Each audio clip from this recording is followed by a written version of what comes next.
Welcome to భక్తివం channel. ఈ వీడియోలో శివుడు శ్మశానంలోని ఎందుకు ధ్యానం చేస్తాడో తెలుసుకుందామా? భగవంతునిపై విశ్వాసం భక్తితోనూ దైవాన్ని పూజించకపోతే దురదృష్టం వెంటాడుతుంది. కొంతమంది ఏదో ఆశించి స్వార్థంతో దేవుడిని స్మరిస్తారు. ప్రపంచమంతా మాయతో నిండి ఉందని, చావు పుట్టుకలు చక్రంలా తిరుగుతుంటాయని తెలుసుకోలేరు. తనువు చాలించిన తర్వాత అది మట్టిలో కలిసిపోతుంది. ఆత్మకు మాత్రం మరణం లేదు. మనిషి అంతిమంగా చేరే ప్రదేశంలోనే శివుడు నివసిస్తాడు. అసలు సృష్టి స్థితిలయకారుడైన శివుడు శ్మశానంలో ధ్యానం వెనుక కఠోర వాస్తవం ఉన్నది. శరీరం నుంచి విడిపోయిన తర్వాత ఆత్మకు స్వేచ్ఛ లభిస్తుంది.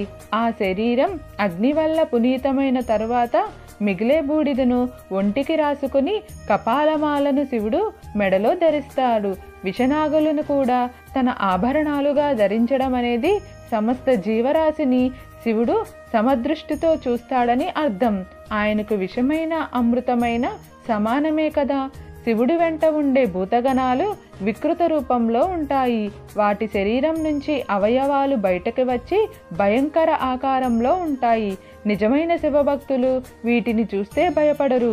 ఈ గణాలు నిరంతరం శివుడితోనే ఉంటాయి కాబట్టి మహాదేవుడిని ఆరాధించే ముందు వీటి పట్ల భయాన్ని వీడాలి. అంటే శివుడికి శ్మశానమైన ఆలయమైన ఒక్కటే.